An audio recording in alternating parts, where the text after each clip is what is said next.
I'm going to go very briefly through the theatrical cut ending again, and then we'll get into the producer's cut ending. So in the theatrical cut, Tommy manages to save the children. He beats up Michael. He injects him with a lot of green fluids. Michael's knocked out for a while. Then Loomis enters the building to confront Michael. We don't actually see the confrontation.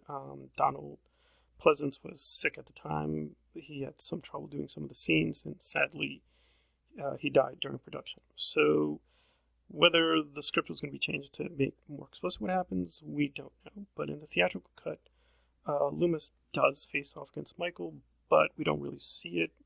There's a scream. We see Michael's mask on a floor, and that's it. And then we move on to H2O, which technically is in continuity with this because all the events here don't disrupt what happened. In part 4, we know Laurie's dead, but as we learn in H2O, she could have just faked her death. Obviously, it's a little weird that she would have left Jamie behind, but again, it's technically within continuity. And again, we don't even know if she knows that Jamie's alive or where she is. Okay, so getting to the producer's cut, the ending is a little bit more strange. It's the same basic plot. Kara is kidnapped by the cult. Michael's still, at this point, controlled by the cult, and they're going to perform sacrifice.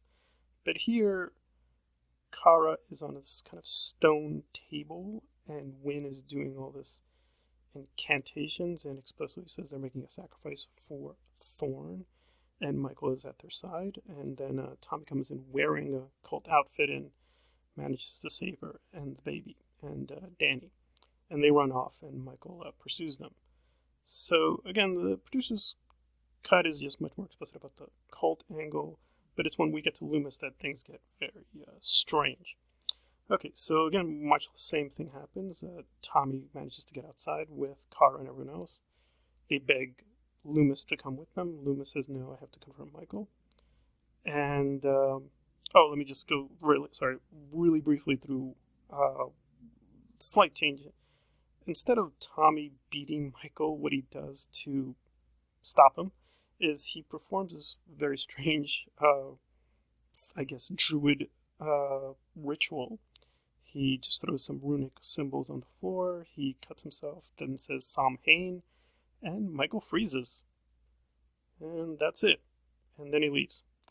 I'm going to get to it later, but this is probably the biggest issue I have with this. It just seems like this is such a powerful thing. Why didn't they just pull this out at the very beginning to just freeze him? But anyway, so instead of Michael being beaten and presumably gone, he's just frozen on the corridor.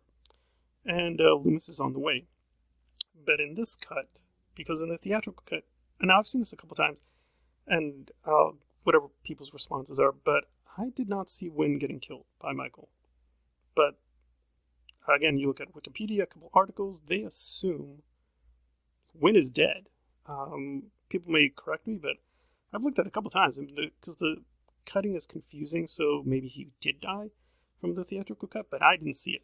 And he had on this red outfit, so it should have been easy to, pick him out, but the cutting of that scene was really weird. So in the theatrical cut, Wynn is allegedly killed by Michael. I didn't see that, but, I have no problem with, that's the plot they assumed happened, but I don't know if that's technically what did happen. In the producer's cut, Wynn apparently has just been observing all this. This is kind of strange because also he had on a cult uniform, but when he sees Michael, he does not have a cult uniform. He's in normal clothes, and he's actually stunned. He says, "Michael, what have they done to you?" Because he's still frozen. And then Loomis comes in. And Loomis does what Loomis does. He sees Michael on the floor, and he thinks, okay, I will investigate. Of course, this time he probably should just shoot him a lot of times. And lo and behold, he touches Michael, and it turns out it's not Michael, it's Wynn. He takes off the mask, it's Wynn underneath the mask, and Wynn touches him, and he says, "You're cursed." Loomis screams, and we see the thorn symbol on his wrist. And then the movie ends in a really, really weird place because we see what I guess is Michael now in a Man in Black outfit, which is this huge trench coat, and he's walking away. Apparently in the basement. I don't know exactly where he is. They reshot so much of this, so it's not clear where he is. So now we have where Loomis is cursed to be Michael's protector and continue the work of the Thorn cult. Again, the producer's cut does answer a lot more questions than the theatrical one, but it also creates a huge amount of questions.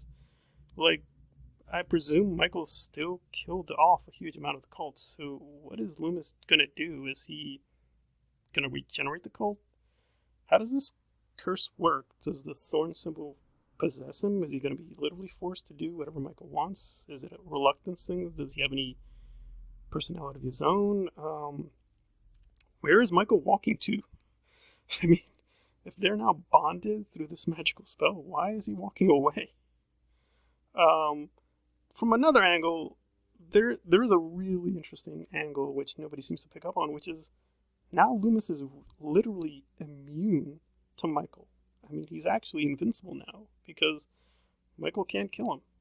So, in a strange way, actually, this is the best thing where Loomis could technically be in a position to kill Michael. So, it depends how this curse works. They don't really explain it. It's just he's obviously screaming in pain, so obviously he doesn't want this to happen. But, again, because the actor died, we just don't know where this was going to go. So, the Curse of Michael Myers is sort of a tricky, misleading thing. It does refer to him, but by the end of the producer's cut, you can actually see that Loomis is the one who is cursed. Now, we get to the point, okay, is this a good retcon? Is it a bad retcon? I will judge this in between. I think it's a semi-legit retcon. Tommy Doyle is in the first Halloween. He's one of the kids that Laurie is helping at the very end. As we all know, at the end of Halloween, Michael just is shot. He drops down. We don't know what happens after that, really. Is he demonic? Is he powerful? Is he still human? Parts 1 and 2 don't answer that. This does answer it. He is supernatural. He does have supernatural power. And he's technically possessed.